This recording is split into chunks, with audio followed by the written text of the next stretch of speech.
How's it going? Welcome What back. Hello, up? hello. What's up, dog? East Coast, West Coast. Oh, West Coast, best coast. No, East Coast is the best coast. Nah, son, you're supposed to say East Coast, Beast Coast. I No? can't even bring myself together. But, No. hey, check it out, man. West Coast, best coast. Yeah, When did you that's become what. a vato? I've been a vato all my life, Hans. I feel like this is gonna get us in trouble. Listen, we're half Pacific No. Islander, so we can pretend to be whatever we want. We can joke about the vatos and the cholos and the essays, The homies, the the real homies, ones. the real ones. I'm sitting in bed. I am so dead tired today. As long as you're not dead, that's all that matters. That'd be crazy if I was dead. That'd be wild. Uh, All right, season 2, episode 3. Yo, I am so cold, man. That mean I'm icy. Uh, the bling got me feeling so nicey. I got these girlies wanting to wife me. Uh. Where? that Where are the girlies? was Yolanda. Yolanda? Is there actually someone named Yolanda? No, no, I'm just Why do you choose that playing. name? I don't know. I don't know. Kim, I really. Karen, Karen, Karen.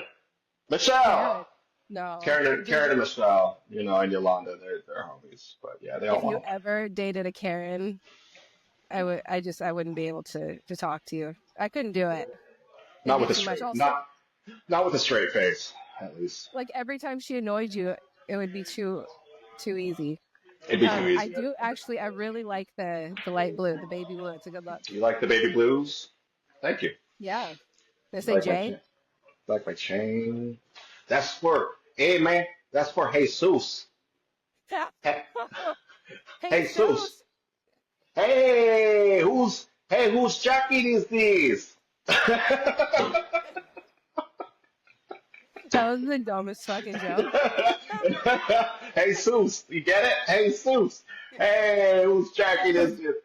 Anyway, for Jay, my ex, and then I said for Jesus, and then I said Jesus, and then I thought, whose jacket is this? Yeah. See? See how It's that a very you follow? tomorrow joke. The evolution of. I thought David Jonathan. Your middle name also could have been a reason for it. You like my fit though? See, look at all these fits I got, man. Shit. I do like Yeah. it. Yeah, it's pretty nice. It's pretty nice. Yeah, you look like you could be like one of those Korean hip hoppers. Like Yeah. break hip hoppers. I just sounded like I'm like a 7-year-old grandma. Oh shit. Hey. Feminist women love them in them. Slim Shady. Feminist women love some of them. Check Slim Shady. Shady, look at him going around grabbing his you know what You know from his what? you know You who. know who? No, Putting two it's and good. I think I've got sweatpants and I have a shirt that says lover, even though I'm kind of always a bitch on this pod, so I'm a little confused over here, but yeah. Hey, guess what? What? So the Titanic is sinking, and these four guys are running to the last boat, and the teacher looks behind them and he says, "What about the kids?" And the accountant says, "Is there enough room?" And the lawyer says, "Fuck those kids." And the priest says, "Do you think we have enough time?" Get in line and settle down. Oh, you said fuck those kids. Gross. Sorry, Auntie Dolores. Auntie Dolores hates those jokes. I'm sorry. I'll stop. I told you I was going to double down on the. I can't stop. Won't stop. With the pedophilia? Hey, it's not. I just think it's Hey, funny. I just think that's a joke. Don't get so bent out of shape, man. What is it like Yeah. making a joke about fucking kids? I mean, Catholic priest jokes are as old as Jesus Christ. yeah. God, they've probably been doing this. Yeah, it's fucking Ew. horrifying. It's one of those things that's so horrifying that making jokes about it, I guess, relieves the tension. You're just, It's you're just funny, like, right? oh. It's funny. Just relieves just the sheer horror of how many kids have been actually molested by priests. It's like it's so horrific. The number is so horrific that it's like, what are we supposed to do? Should we just murder all the Catholics or kill the Pope or make Catholic rape jokes? I don't know. I don't know what the answer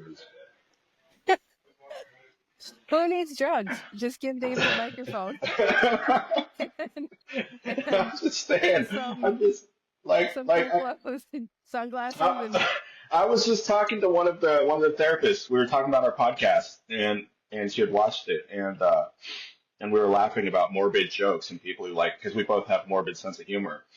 And I you. was and I was like, yeah, some of the sex jokes I guess are a little bit too heavy. I was like, sexual assault isn't actually that funny. But then I was like, but what are you supposed to do? I mean, really? What are you supposed to do with just the amount of shit that exists in the world? Like, I don't even know. Yeah. Like, if you really thought about it too long, like, you just Yeah. end up fucking killing yourself or killing somebody else. Like, I don't know. I I honestly don't Well, know. I mean, as someone who's been sexually assaulted, sometimes I think sexual assault jokes are so funny. The only time that it's not funny is when I don't think someone's joking. But also, I have like the worst sense of humor, and I do think that we inherited that from our mother. I know. And I know. We laugh at all just the worst. We laugh at the worst times. We laugh at the worst things. I've laughed at every single funeral I've been to.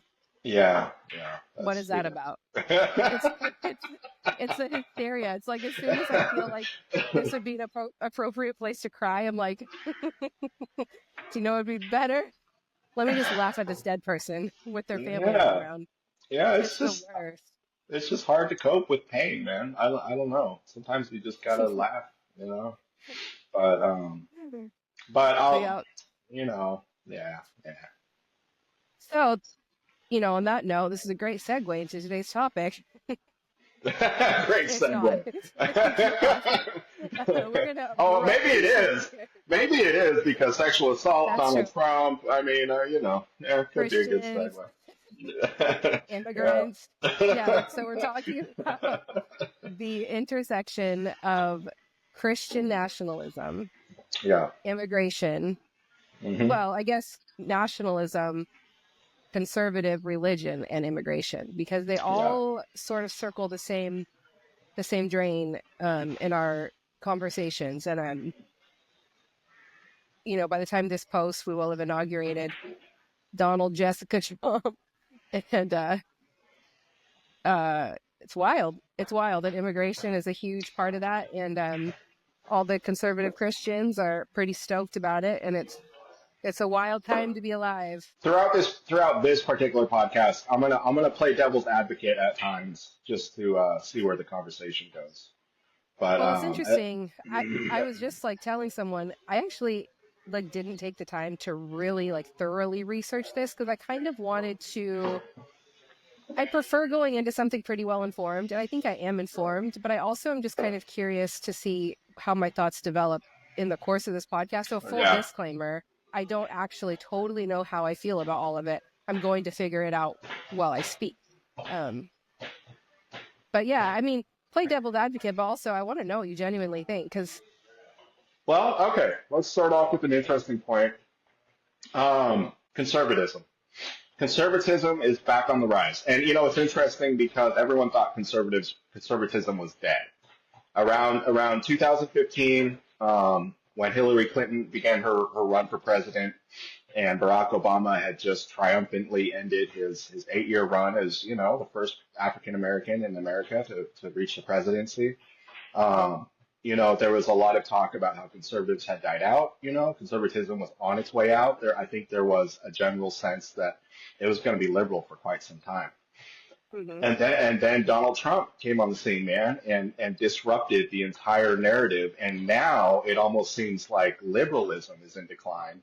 And here we are, and Donald Trump is in his second term, and conservatism has come triumphantly roaring back. Now the question is this the last gasps of a dying ideology? Is that what this is? Hmm. Is this, when someone's dying, they can have, what are those called? Death, Oh yeah, like ghost breaths.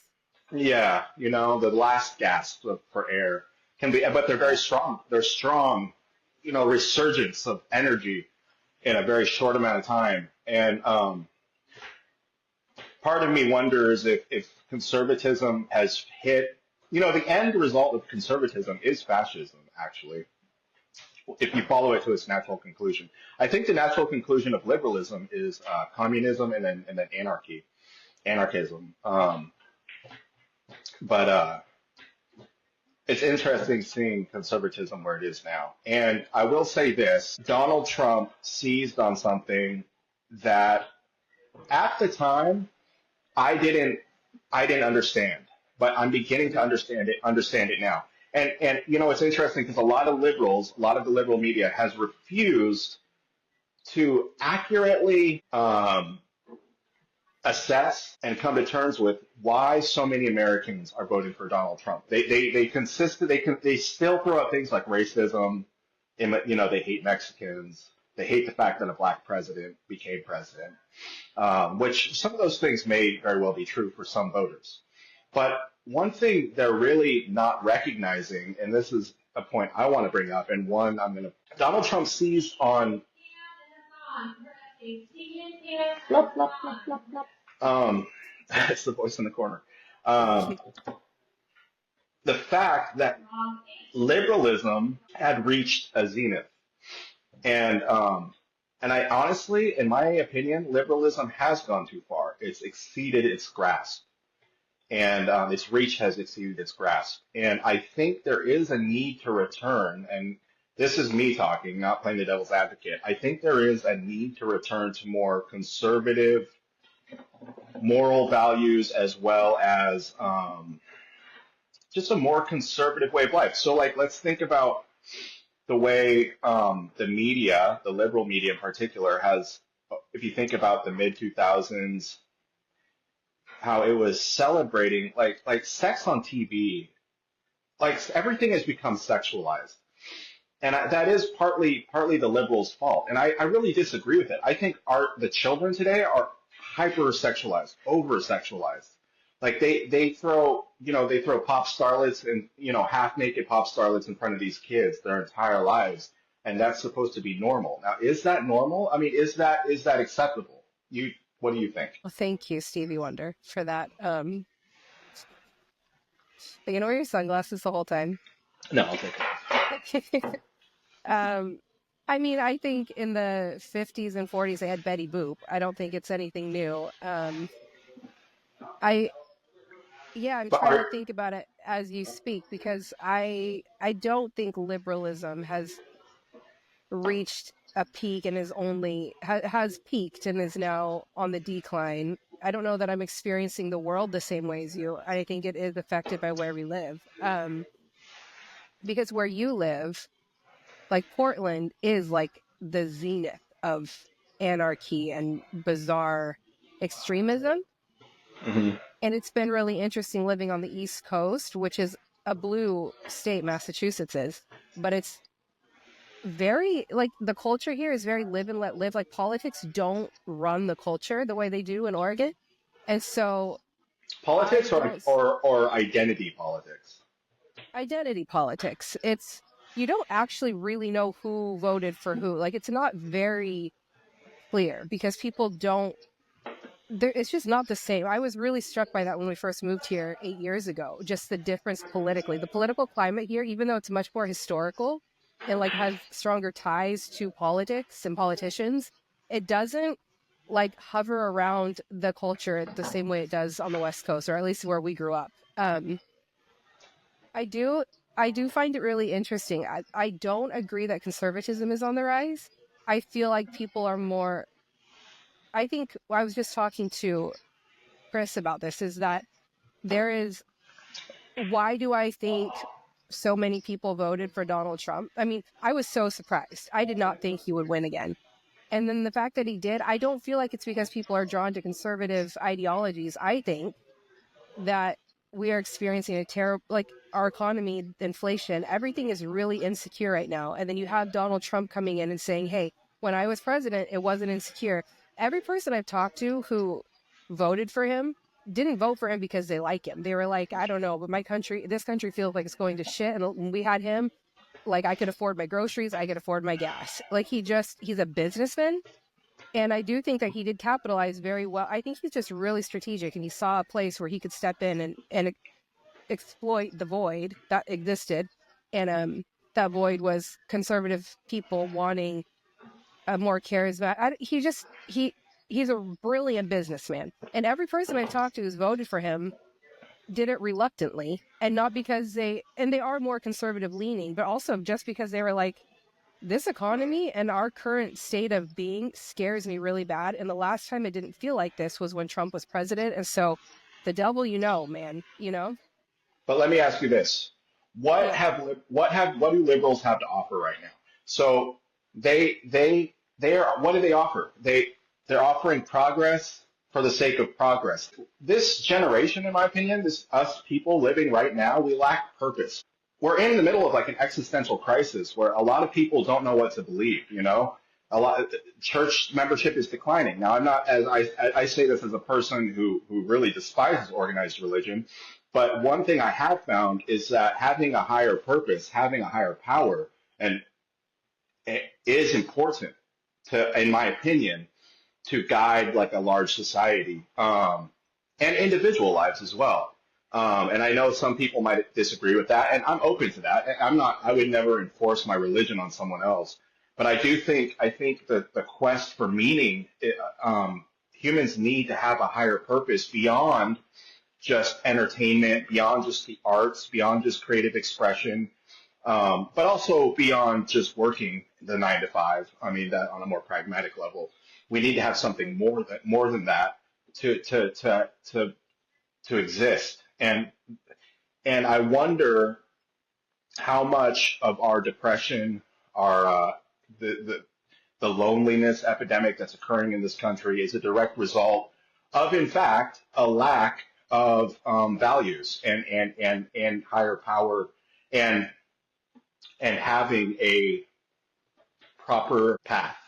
Um, A proper path. So what would you say is a proper path? I really genuinely believe there is in fact a lot of purpose in religion. Now as I say that, I realize where I stand on that issue as well. I think people need spirituality. I will say that. And I think it needs to be practiced more. And I think that the need to return to like spiritual practices and somewhat organized spiritual practices is important. And the fact that a lot of Americans, I think, do see that. And a lot of kids have rightfully turned away from religion.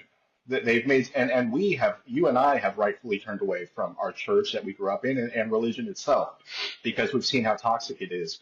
But in the void that's left when you leave that, think about how much existential shit you go through when you leave that.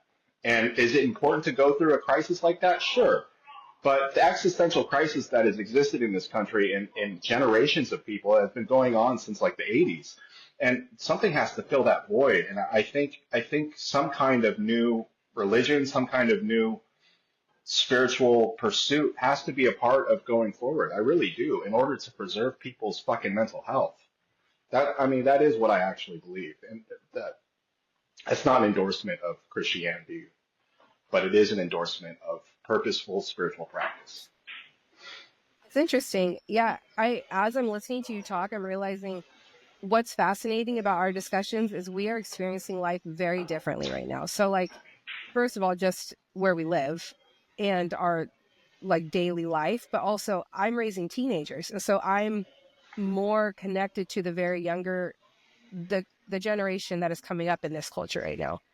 And and you're experiencing sort of our age group Uh-huh. and their hopelessness. And I am too, but also like when you're with teenagers really do affect how you the information, because you're aware of what they're interacting with, and So you get to talk to so them.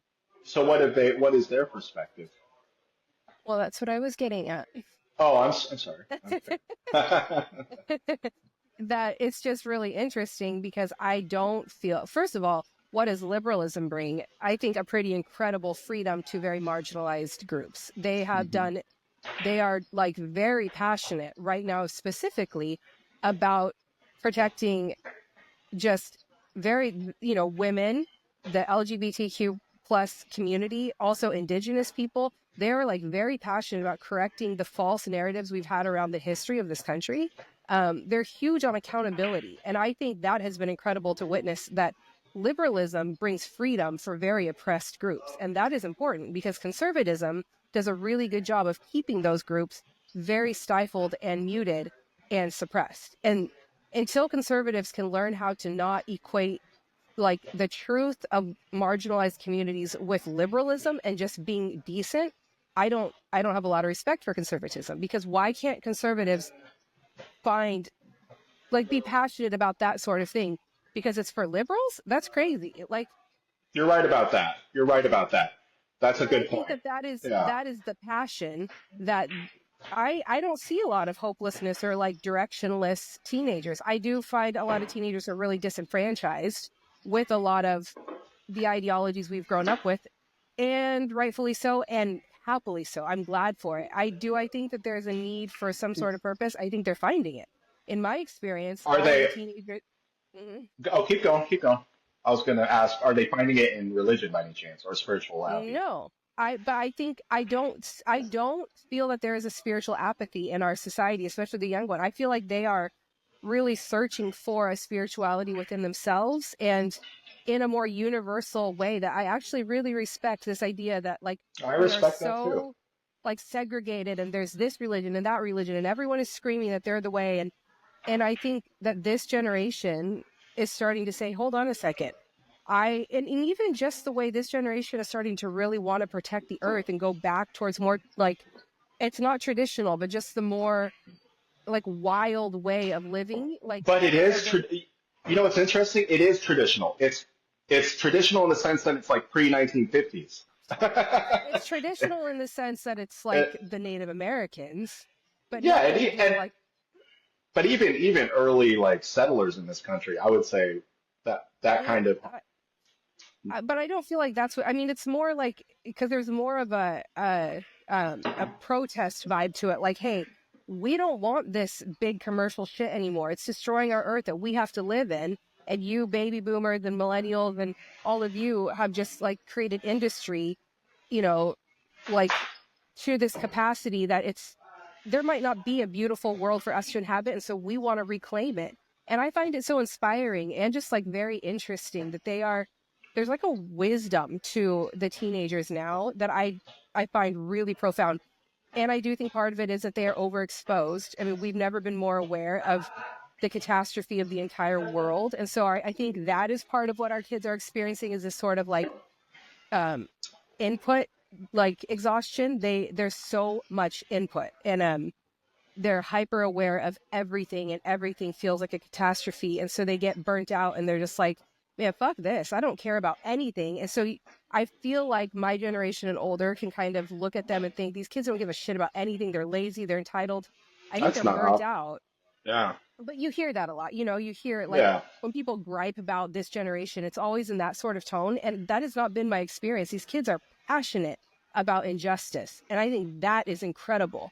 Um, they're really passionate and very aware. And they just have their like finger right on the pulse of the issue that lies within our tradition, and the sort of weird puritanical nationalism that exists in our country. These teenagers, they can like see exactly where everything leads, how everything leads back to that, and they're calling bullshit. And it's really, I think it's incredible. I don't sense apathy ever.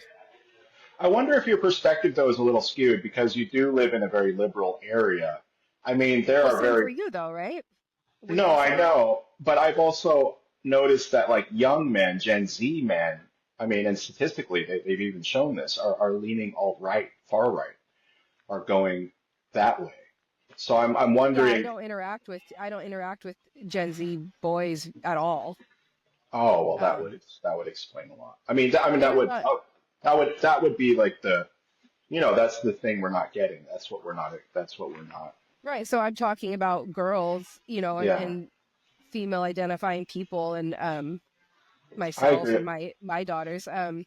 Yeah. Yeah, I mean, as far as the boy issue, I wouldn't be able to form an opinion until I talk to them. I know what the news says, Um, but like until I interact with like teenage boys and talk to them, I don't know that I believe that too much either. Sometimes that feels like propaganda to me. But well, I don't.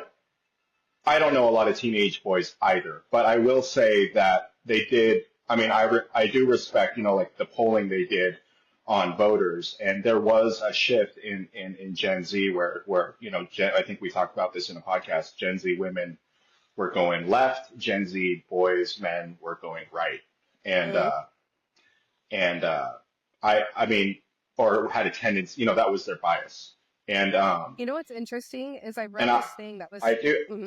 I believe that statistic. Now, what that means, I'm not sure because I don't Yeah, have. yeah, I think that is interesting. I was just reading about a really interesting perspective on that, which is that women have existed in a really marginalized space for most of history. Hmm. And so we have constantly had to be evolving. We've had to constantly be figuring out how to succeed despite. And men haven't. For most of time, men have lived a pretty privileged place in society. And so they haven't had to do that. And so now they are finally being forced to because of this. And so it's really an uncomfortable but interesting place for men to be in, where they have to evolve now because society isn't letting them maintain the sort of homeostasis that kept them in this. I just think that's interesting that Yeah, might be part of what absolutely, we're seeing, absolutely. Yeah, you know. yeah. But What about immigration? What's your thoughts on immigration? this is gonna like be so very liberal of me, but I genuinely don't think that we should have borders, like very genuinely. And interestingly, a lot of my perspective is coming from a Christian point of view. I think that is my biggest argument is with Christians who really Christian nationalism, I think, is one of the most toxic things I've ever experienced. But I also Absolutely. um, the idea that a country founded on freedom to be free from tyranny, that is one of, a superpower that would be very inaccessible to people who are, I don't know. I feel like I would rather be more uncomfortable and experience more tension in my own life. I would be willing to experience that to make our country more inhabitable for immigrants. I feel like we're really comfortable, and that whenever I hear people start arguing about like, yeah, but they commit crimes or they don't pay taxes, and it's all very ignorant because there's a lot of Well, science to prove that wrong. let's distinguish between. Are we talking about legal immigration or illegal immigration? Both people say Well, the same things about both, I I don't know. I don't I think that. I I don't I think mean they say this people much about legal immigrants. I mean, legal immigration is what people prefer. it's what people prefer, but people who are very anti-immigrant also feel like we have way too many immigrants coming into this country, and they Well, have a big problem with. that's just But stupid. it's I mean, that's just dumb. I mean, I don't even know if that I understand.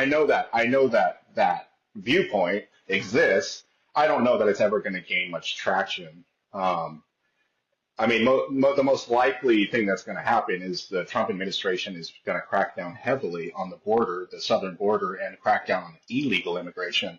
It'd be interesting to see if they would actually shut off legal means of immigration, because I don't think well, I not don't too think many. anyone wants them to halt immigration entirely. People, I think I have heard a lot of conservative people just are tired of letting immigrants into this country.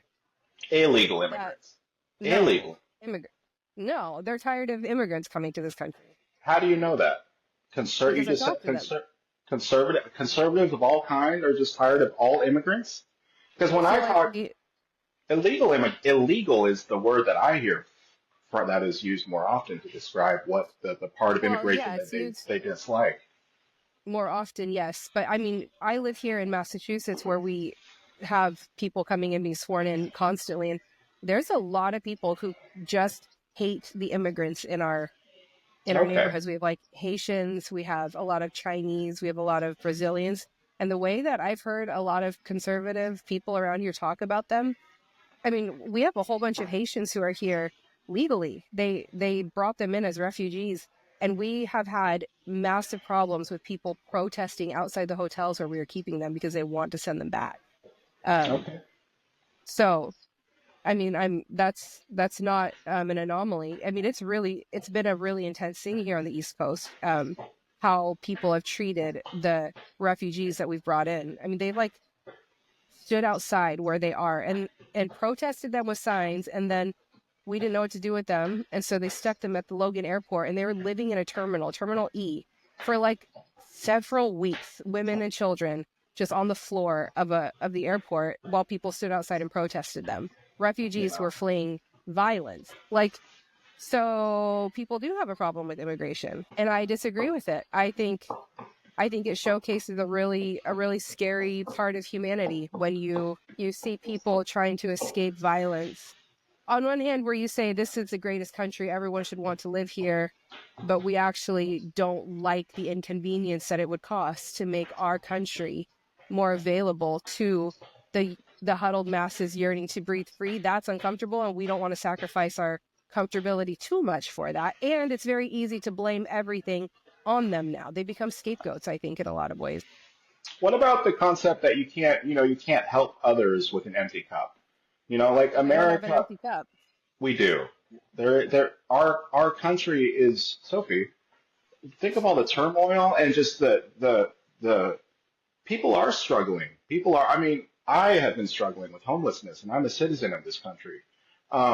We are Not struggling because with of home. immigrants. I'm Because of saying though immigrants? that if we can't eat, no, I'm saying that if we can't even take care of ourselves, how are we supposed to take care of others? Maybe this inclination that the right wing has to protect America first right now, maybe that's coming from a real place, that inclination to protect ourselves, preserve ourselves first. And so, sometimes you have to be selfish in life. This is true. Like in my recovery, it has been essential that I be selfish, that I focus on my recovery.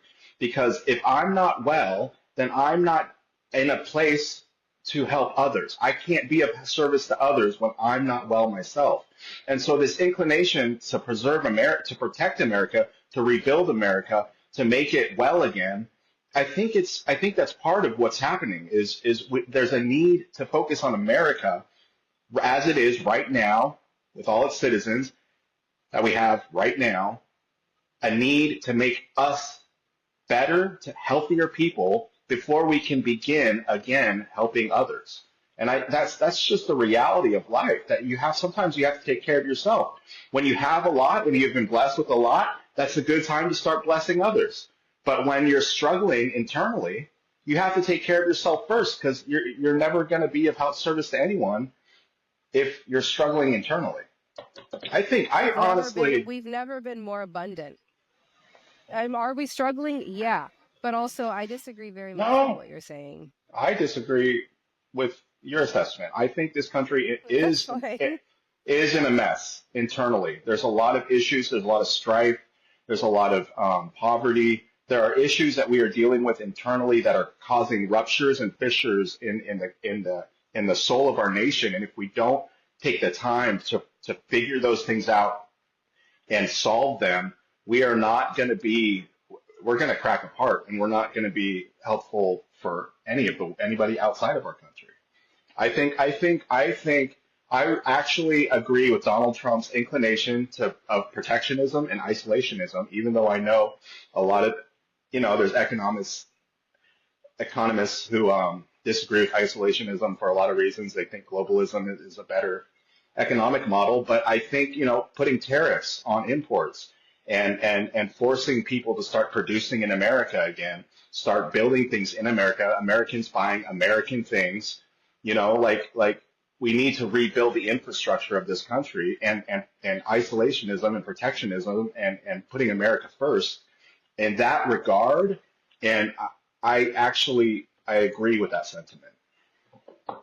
And with that being said, I don't hate immigrants. The one thing I definitely don't agree with, that some conservatives, for them, it's a very racist, race baiting way to just take advantage of people and politics. I don't agree with that. Race baiting and blaming, crime and drugs on immigrants is stupid.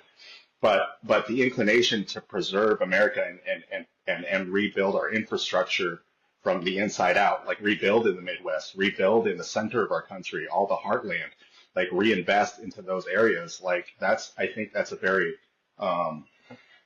necessary thing. I really do. Okay. Yeah. And I think we have to stem illegal immigration. I think legal immigration should continue. I think there should be legal immigration should continue, but illegal immigration, I think, is a problem, and I really disagree with it. And it's not our responsibility to harbor everybody from Latin and South America who need, the other thing is these countries that people are coming from, you can't house the world, man, in one country. The world has to figure out its own issues sometimes, man. It's like, if you think of the world as a family, like there's times to support a person and there's times to let a person, run the streets and do their thing and live alone and cold. And, that's what, you can't take care of everyone. I mean, yeah, I don't know. What do you think? I feel like I disagree with pretty much everything you said. And so I don't know if we'll be able to talk about it without it feeling really tense and argumentative. Okay. And I'm not trying to Okay. argue. Because I don't want to argue about it. Like I don't want to fight, Yeah. but or feel tension between us. I do have a very different perspective. I do think that probably yours is shaped by what you're experiencing, and so it's valid. But it's very different than what I'm experiencing, and I mean I think fundamentally I disagree almost completely, and so Okay. I'm just trying to think of how to talk about it in a way that doesn't feel like I'm just arguing and not being thoughtful. Well, I think we've both espoused our viewpoints, and we can just agree to disagree. That's how these things But go. I've hardly said anything. I feel like you've said quite a bit. Okay. You talked quite. Okay, keep going. But I don't know if I want to, because how I feel about it is really like precious to me, and Okay. something I've thought a lot about. And I'm not just like trying to say it to be like, yeah, well, I think you're wrong, and here's what like. I've thought a lot about it. I am exposed to a lot of immigrants here because we don't just have South American immigrants here, and I feel like those people are really precious to me too. But it's been really fascinating to interact so much with immigrants from all over and illegal immigrants from all over, and to hear their lived experience and why they came, and it's affected me big time. All right, everyone, it is dinner time. Dinner time. Dinner time right now. Dinner time. Yeah, I mean, I hear you. Yeah. It's not a narrative I haven't heard. It's just not one I agree with. Okay. So I don't know. I don't know how to talk about it in a way that feels respectful or like productive. Because I feel like you have a pretty strong opinion about what you think. I don't know that you. No, Sophie, I respect you, and I will listen. And I'm not gonna. I know. I'm probably not gonna change my position, but that doesn't mean you can't share your viewpoint. Yeah, but the way you just came back at it was like sort of offended by that. Like, no, Sophie, you need to think about this. Like, I have thought about it. Oh, well, I'm sorry. I'm sorry that I came across that way. I am. I truly am. I respect your opinion, Sophie. You know that, and I apologize for coming across that way. That was not my intention. Yeah, I don't think it was. I'm just trying to gauge the situation. Like, is this going to be productive? Because if it's not productive, it's not necessarily worth discussing. Well, I mean, this is a podcast. We're here to just talk and let we're not here to In a solve. productive way. No, I don't think we'll solve anything. But if there is no point of compromise or understanding, I'm not sure. Those are just discussions I stay away from. But But maybe something you have to say will will help someone who's listening. I mean, maybe it's not going to help me, but maybe it'll help the audience.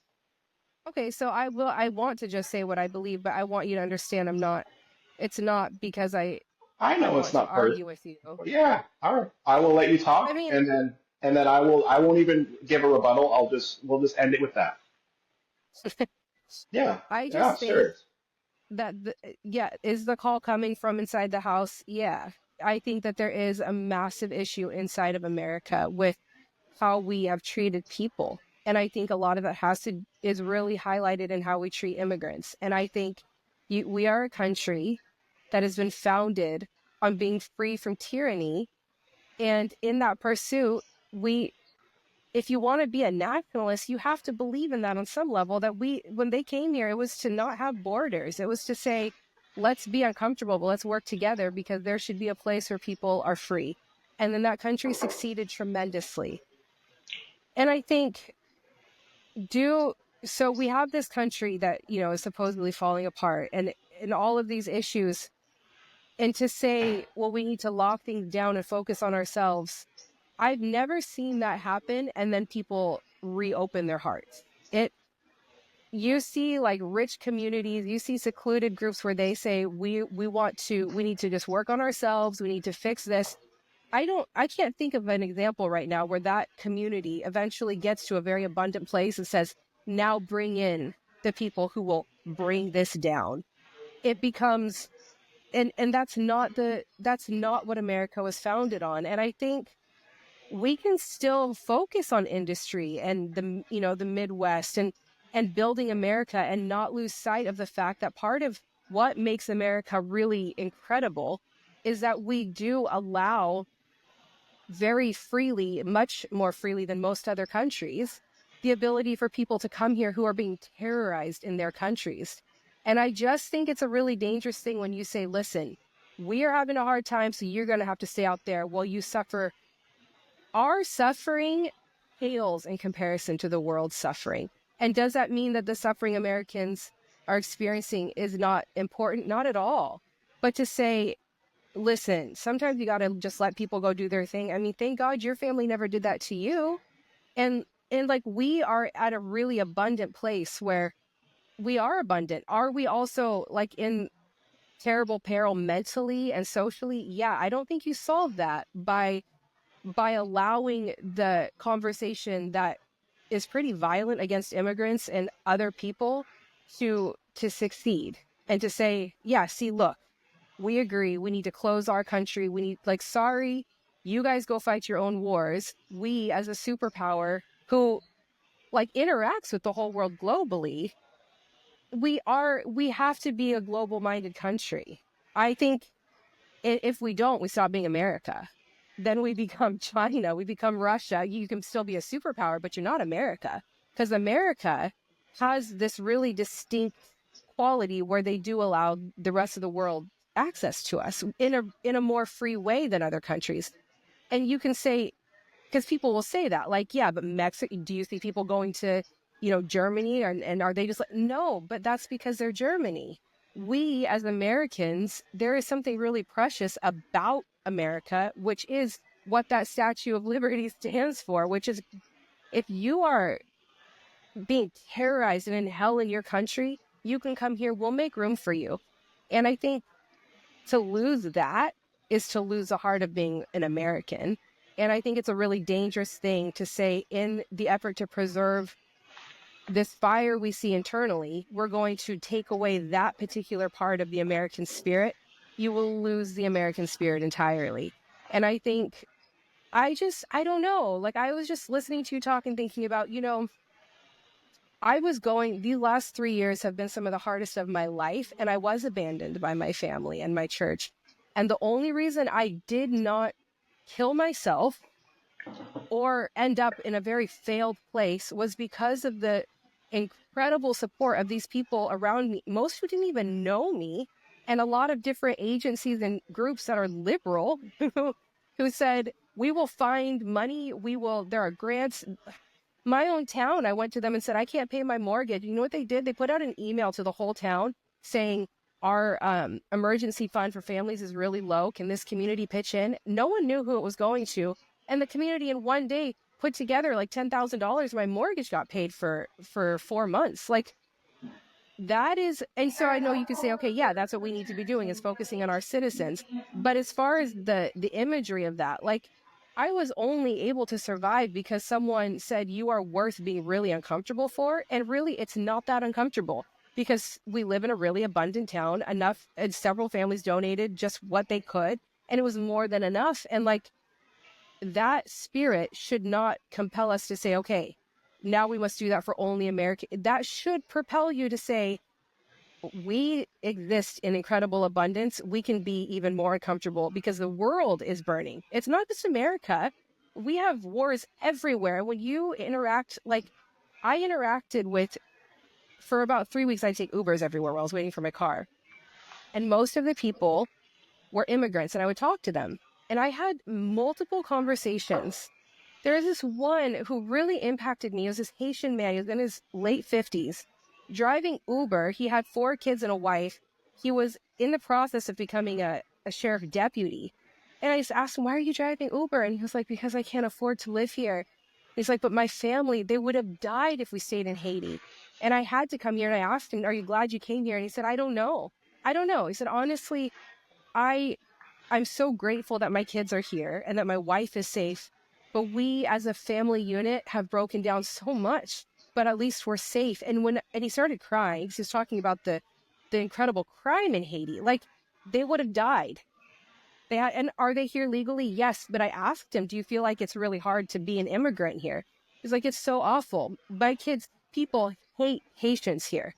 He's like, and I know we're all here, but what were we supposed to do? Our country is being destroyed by the gangs. He's like, oh yeah, they hate us because he has a thick accent. And I just thought, that's really awful, because immigrants, as far as where I live, it is the immigrants who do all of the service industry that we love the convenience of.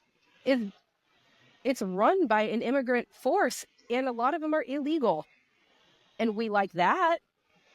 But then when we get really tense and upset and things go bad, then we point the finger at them. That's a weird double standard. I don't like it. And I think, I don't know, I've spent so much time interacting with illegal immigrants from Brazil and legal immigrants, and all of them have just this heartbreaking story of knowing that America is the best opportunity they have, but also missing so badly their homes. It's not like they're just here capitalizing on us and just like frivolous about it. It's like they didn't have a choice. The choice was to die or figure out how to come here.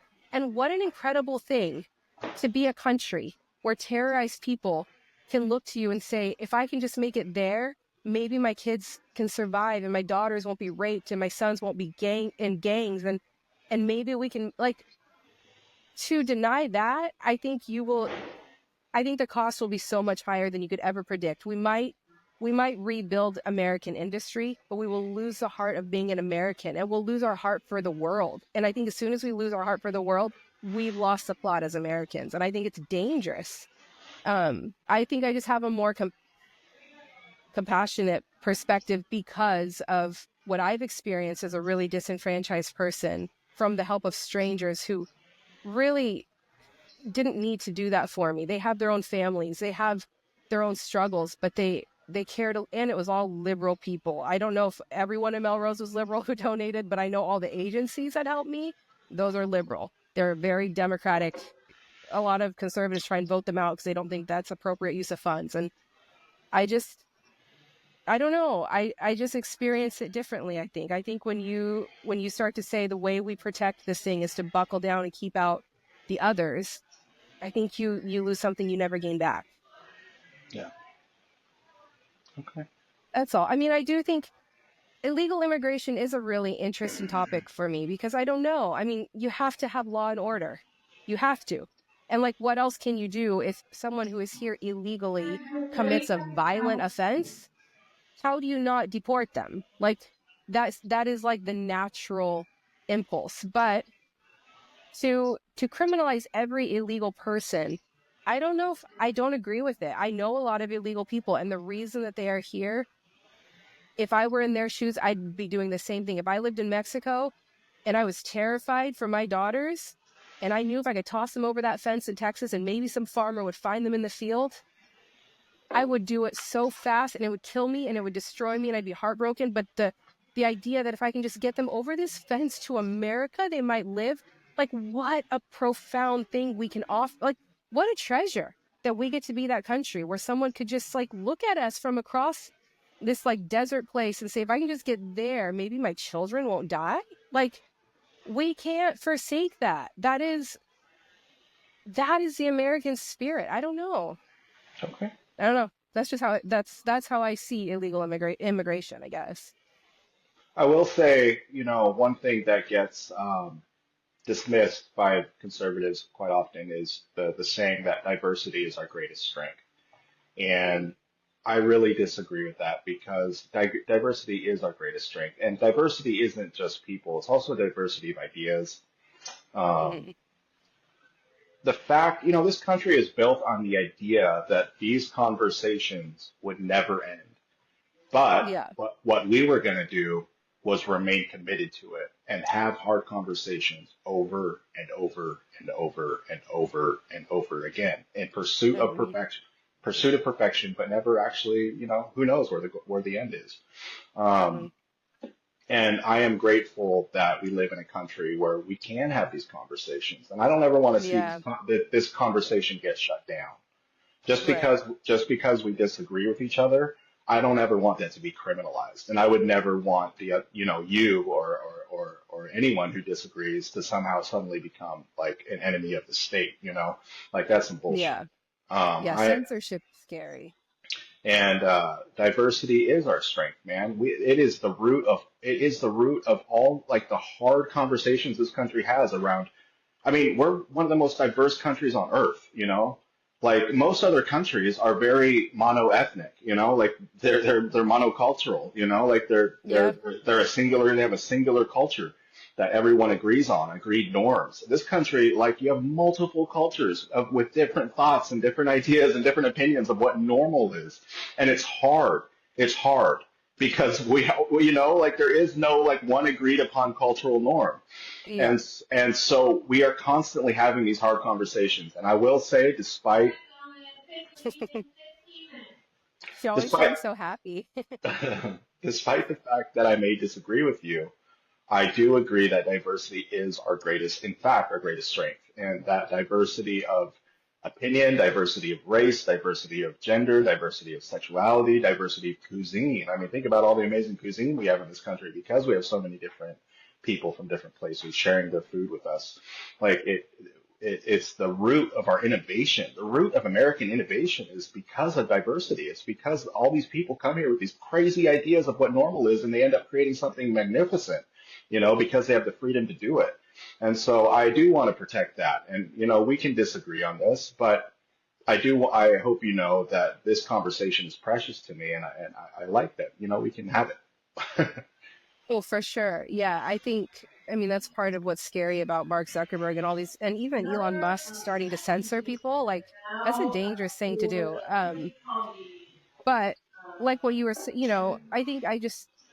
I think about that. Like, so if we were to say, okay, we need to focus on our country, so we are going to halt immigration, what would that do to us? Because you have a country full of immigrants and they have family and friends and people they love so much in other countries.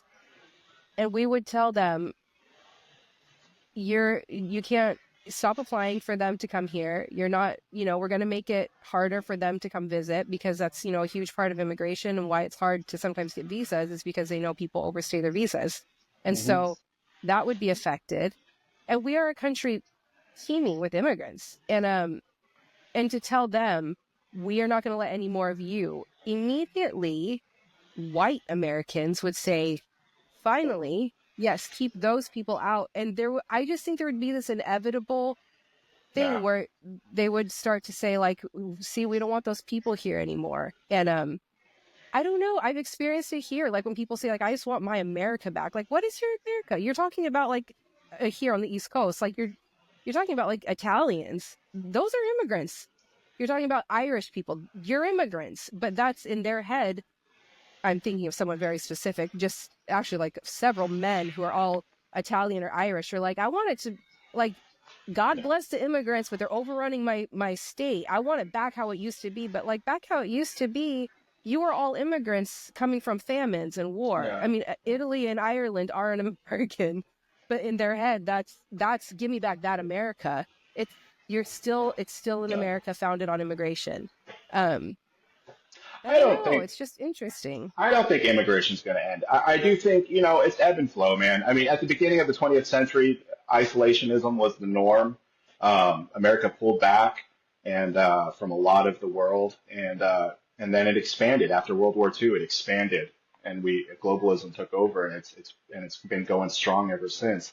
And maybe this is just a corrective measure, but it doesn't mean that it's going to close. I don't know that it's going No, to I don't think close. immigration will end at all. No, but Yeah, that was just responding to you saying I think we can't help everyone. Like yeah, I think we have to always be trying.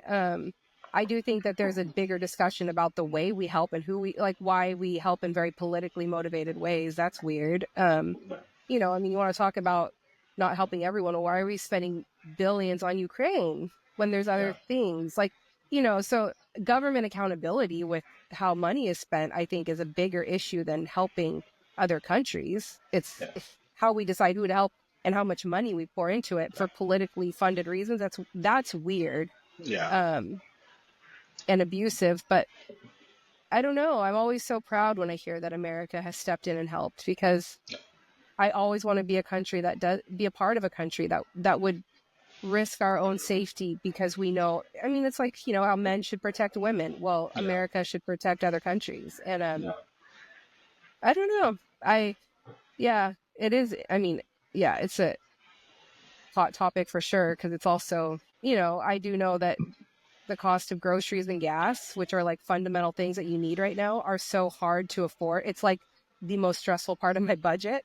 And that's frustrating. I don't think that's because we're spending our money helping other causes that we shouldn't be. I think it's because we are paying our CEOs way more than we ever should, and yeah, that we have, these.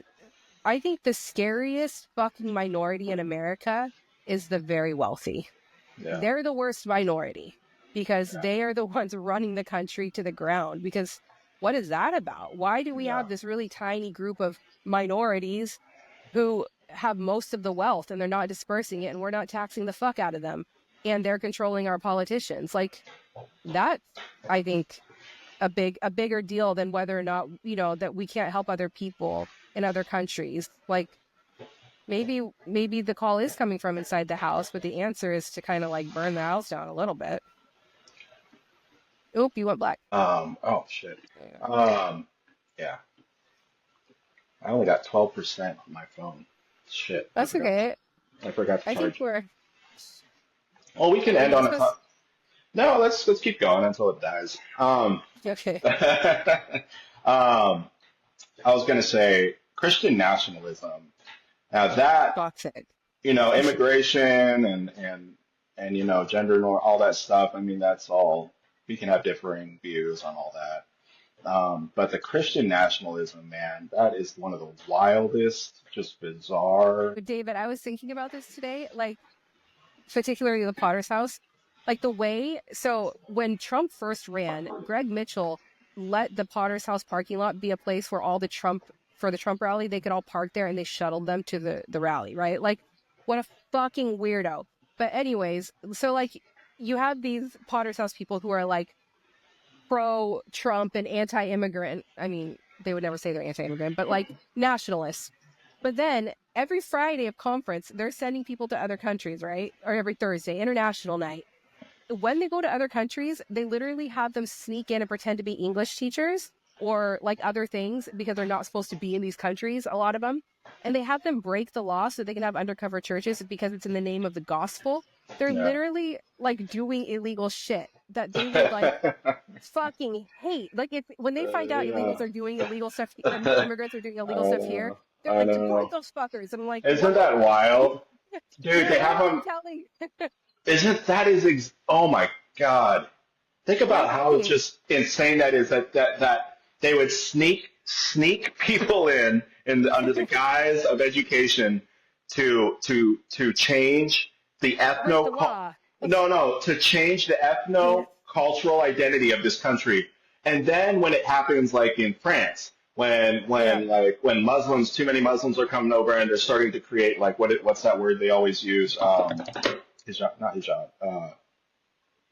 What's that word for the Sharia? Yeah. They're always talking Sharia about law. Sharia law. And Yeah. they're starting to implement. Like these Muslims are sneaking into our country and they're undermining our ethno-cultural identity with their and it's like we're doing the same thing in other countries with our Christian. Like what the fuck? Dude, one time they sent Kevin Foley to India to preach a crusade, So if you don't know what a crusade is, he's like preaching a bunch of services to these poor disenfranchised Indians. And they put a picture of Brad Pitt. It's so funny.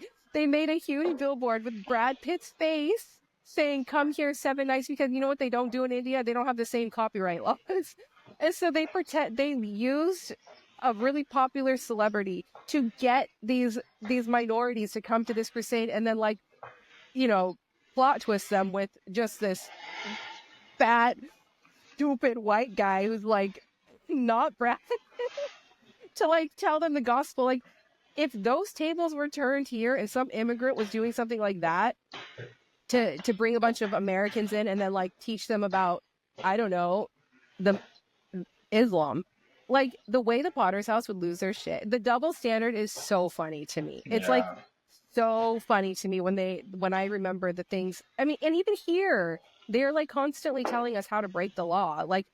We're very pro-police. We support the police. We'll have police fundraisers. But also, when you're out street preaching and a cop comes up to you, you remind them that you have freedom of speech, that, you have a... No. It's Yeah. So crazy the way Yeah. but mostly that they go into other countries and literally at the conferences, they're talking about how, when they give their reports, they'll talk about how they are in these little storefronts pretending to sell art or sell music or be music teachers or English teachers while they have an illegal church. And on some level, I respect that because I would respect it if an immigrant came here. Anyways, I do have some respect for it, but if you're going to hate immigrants while you make your citizens immigrants in other countries to do illegal shit, you are using so much dissonance to defend your ideologies that it's wild. Yeah. It's so Yeah. wild. Yeah. Christian man, the way evangelicals have wrapped themselves in the flag. Yeah. Jesus was against the state. He Yeah. was so against the state. And it's crazy that Christianity, I mean, people, a lot of liberals like to complain that, Christianity has always been state sponsored, but no, it hasn't. Back in the day, man, it wasn't the state. And it's weird. Christian nationalism now is insane. This is literally the nightmare that liberals have been, Even that Jesus was trying to come against. it was what Jesus was trying to come against, man. And they are usurping, the government itself and replacing it with a cross and a flag and a dollar bill. And it's fucking weird. And just It's so weird. the way that the evangelical community has just embraced capitalism with such vigor. I mean, Yeah. they love money. I mean, Yeah. and how insane is it that the Bible literally preaches that the love of money is the root of all evil? The love of money. Money isn't the problem, by the way. When people say money is the root of all evil, I'm like, no, it's the love of, it's the intention. Yeah. It's what you do with the dollar bill that matters. Yeah. It's why you do it. But these preachers now, they love their fucking money. They love their millions of dollars. It's just a flat out cash grab, man. And it has nothing to do with preaching the gospel. It has nothing to do with feeding the poor and helping the brokenhearted and healing the sick. It's just a flat out cash grab. And it is so sickening. And for them to just, and now they are literally occupying the corridors of the White House and of Congress, and they have become, I mean, I think you could literally say they are the Antichrist, man. They are becoming the thing that is so not saying the Antichrist, but just they're literally the opposite of what Jesus was. And That is so fascinating. Yeah. all the while, talk about wolf in sheep's clothing. They are pretending to be saint-like and godly. They are wrapping it in the idea that they are doing God's work, and they are literally diminishing, destroying, and subverting God's work. It is sick, Sophie. It just sickens me. Christian nationalism is one of the most horrific things I've ever witnessed, and I despise it to my very fucking core. Dude, I've never made that connection that Christian nationalists love capitalism. That Oh is my a God. brilliant thought. I've never thought of that. That is so true. It is, they do like love American excess and American wealth more than anything. That is their God. It's interesting because we were raised in a church that like always like would say we're not like those other churches. We're not a I mega church, know. but like They pretended to be modest, but you know what I've realized? It's a false modesty. It is it so, is because we yeah. gave so much money to that place. Who Yeah, would yeah. ever always empty your pocket? Where's all that money going, Sophie? You know, it's like their building isn't like a palace, right? It's Right. just, but like, where's the money going? Like, so they, like it's a pretense. It's a total false modesty. It's sick because they literally take all the money from their parishioners. Like every tithing, every time they tithe at church, the tithing. The tithe and offering. I'm just gonna let them. It's when I listen to our recordings afterwards, I would notice Yeah. just yeah. Whenever they do tithes and offering, I mean they are just out to take every penny from the people in the pews, man. And it's like it is. Insane. It has always been about the money, Sophie. That I remember thinking when I was a young person in that church, like, oh, we're so much better than those evil mega churches, man. We're those charismatic fucking, just guitar Lukewarm Christians. lukewarm, just want to sing and worship all the time, don't even want to preach the real gospel. And I really thought we were different, but now looking at it, man, I realize why do you think tithes and offering was such a it was like a 45-minute sermon. Remember? Every service, the offering was like 20 to 25 minutes. You know what's trippy is I've gone to several other churches, and the one that I take my kids to now is the Potter's House. Would probably agree with a lot of it. They don't even do an offering. They let people, they don't pass a plate. Yeah. They literally just have a QR code and say, if God puts it on your heart to give, but we don't want it to be from compulsion. I have so much respect for that. Yeah, that's how it's supposed to be. That's how it's supposed and the to way be. the Potter's House, but it's tricky. Yeah, we really believed like we were that different. And that we weren't all about money. Like we weren't, but how come you like literally pull giant off? Like how come I felt like I had to tithe off of like even my gift cards? And they would make you feel bad. That's the other thing. They would put the fear of God in you. Like if you don't give this money, you're not a true believer, and you're in peril. If something happened to you, like if you don't give, God's gonna curse your finances. And so then if anything happened, I'd be like, well, I haven't been giving. Like think about that. Think about that mindset, Sophie. It has always been about the money for those motherfuckers. Fuck them. Oh my God, I hate how much money has become integrated into Christianity. It is a sickness, man. It is the root of all the evil. I'm telling you, it is just. That's fascinating. I love this idea. I have to think about it a lot now because I've never like made that distinction that it's all money. I mean, it's so much money. The parishioners are poor while the pastors are wealthy. And I know they would say, no, they're not. No, You're of course talking not. about the pioneer pastors aren't, but who is? All the leaders. They're all very wealthy. Yeah, that is a fascinating thought. Christian nationalists love capitalism, and capitalism is greed. It is. It's flat out greed, man. Yeah. And they love it. They love the excess.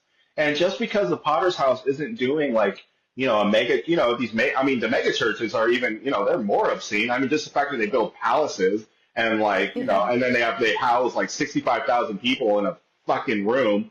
And, and they're just like, they're doing all these fucking like, have you seen productions? Yeah. Did you see that Christmas show? Like that whole fucking production at that one evangelical church? Came in on like like doing the whole like Like they do a whole production, and then they're like, "And this was all for him. This was all for him."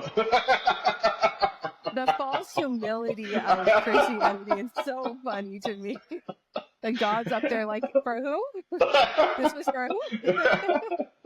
Like, like Yeah. where's the fucking going out in the streets and like helping the poor and like, I mean, honestly, where is that shit? You motherfuckers, you sit in your little Yeah. auditorium, your little precious little like well anointed auditoriums, and you walk in there with your $10,000 suits and you're fucking just worshiping yourselves basically, and Mhm. you love just the opulence of it. People are fucking Christians are in this country are fucking sick, and Yeah. they are addicted to the fucking capitalist myth more than most. It's Oh, sickening. that's interesting.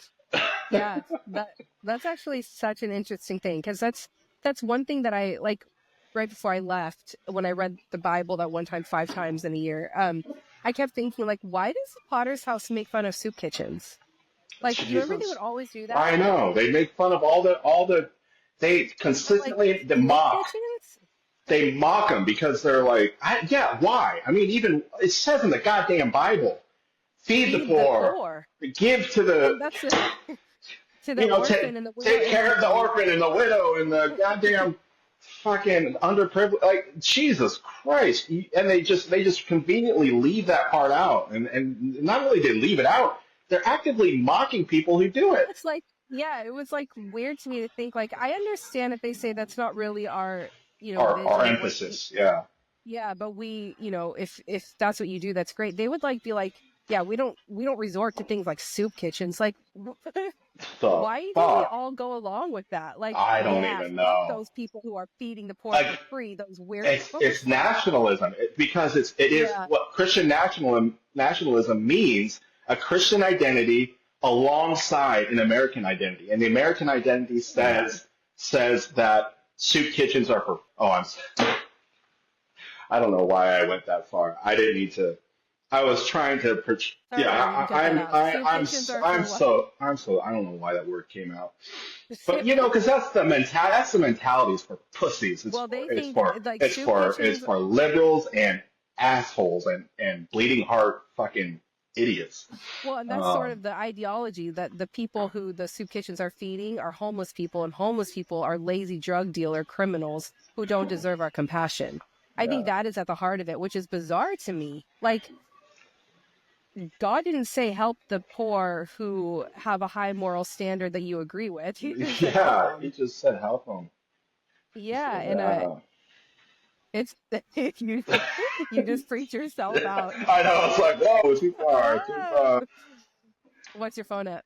It's at 2%. All right. Well, I Yeah. I don't know. This is actually a really fascinating conversation. Do you I want to? could really, I can charge it. You want me I to charge mean, it? We can keep going. we're If you already at an hour and hour 15. 15. Okay. Okay. I do want to get to bed tonight. I don't know what's wrong with me. I've been in like the weirdest funk lately, just Okay. like tired. But yeah, Eh, Christian nationalism. I think my issue with it is Christianity is global. Like you can't be a Christian and not be globally minded. Yeah. And so those two words should cancel each other out. They should. I don't know that I believe it. I don't think you Yeah. can be a nationalist and be a Christian. Yeah. I think you No. are No. No. worshiping yourself. God hate And Jesus hated state-sponsored bullshit. He was all against. He was totally against it. So yeah. Doesn't even yeah, make and sense. also he wasn't even like an American. So how did America become God's country?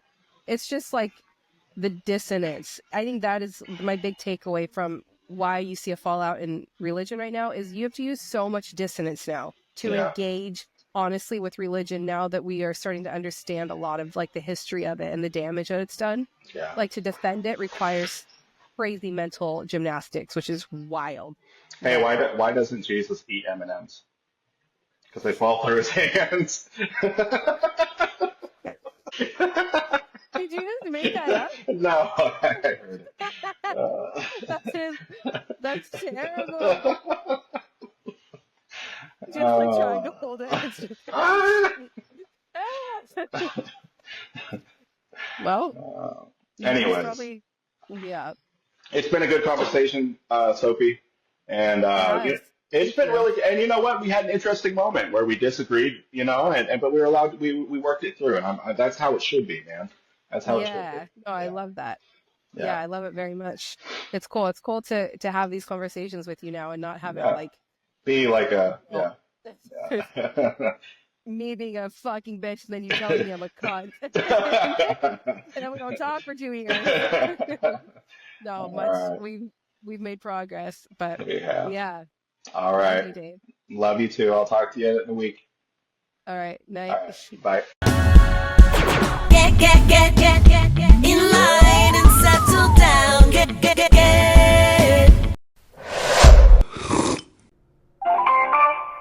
The number you dialed is not a working number. Please check the number and dial again. Goodbye.